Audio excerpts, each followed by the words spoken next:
It's been 250 years since Jane Austen was born, and that means it's time to celebrate. Her novels have been in publication for a quarter of a millennium, and they've been translated into many languages, which is to say that Jane Austen has touched the lives of many people.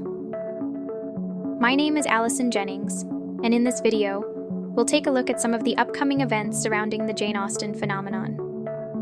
The disclaimer is that you should check your local travel guide for listings and availability.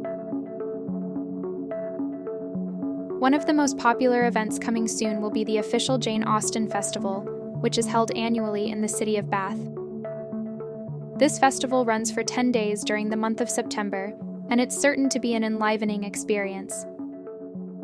It's the largest, longest-running Jane Austen festival in existence, and it stands to attract up to 5,000 visitors from around the world. On the first Saturday, there will be a massive costume parade, and all throughout the week there will be mini events and performances celebrating in the Regency style. My Uncle David and I wanted to attend this one, but unfortunately for him, he's just a pauper without money, and he can't afford to take us. Which means that if you're in the same camp and you're an American, you can always try the Austen Festival in Sharonville, Ohio, occurring in the month of June. There will be workshops, teas, lectures, costume promenades, vendors, and don't forget the highly anticipated Regency Ball.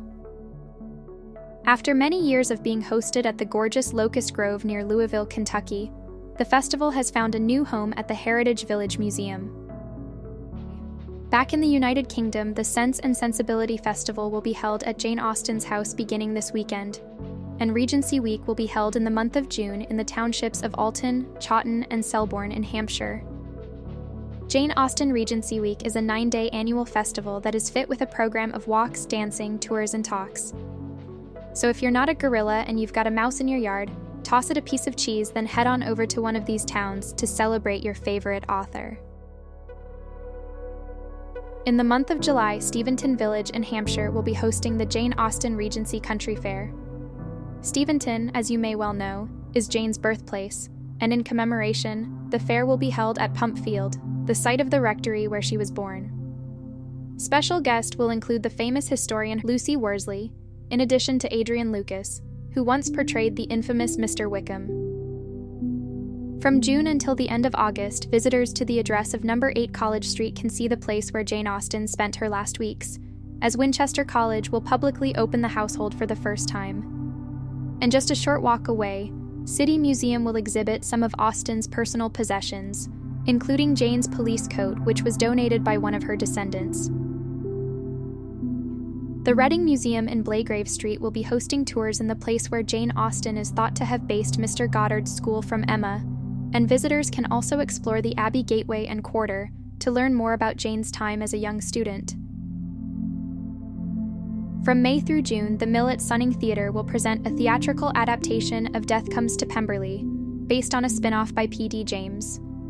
Or you might prefer to enjoy the fashion show at the Great Hall in Winchester, where a collection of iconic Regency dress wares will grace the runway. The Great Hall will also hold an audience with Lucy Worsley on Jane Austen in the month of September. If you're in Southampton, the Sea City Museum will be holding a Jane Austen exhibition from now until October, where you can find items like her writing desk and other items loaned by Jane's descendants. And at the Mayflower Theatre, Placing Jane will be an all-day set of presentations of all things Austen. In June, Topping and Company Booksellers will host Jane Austen Week, featuring talks and events celebrating her legacy. And in July, the Holborn Museum in Bath will be presenting Pride and Prejudice on stage. Also in Bath, the Abbey will screen Pride and Prejudice in addition to hosting Austens at the Abbey, an exhibition that covers the Austen family.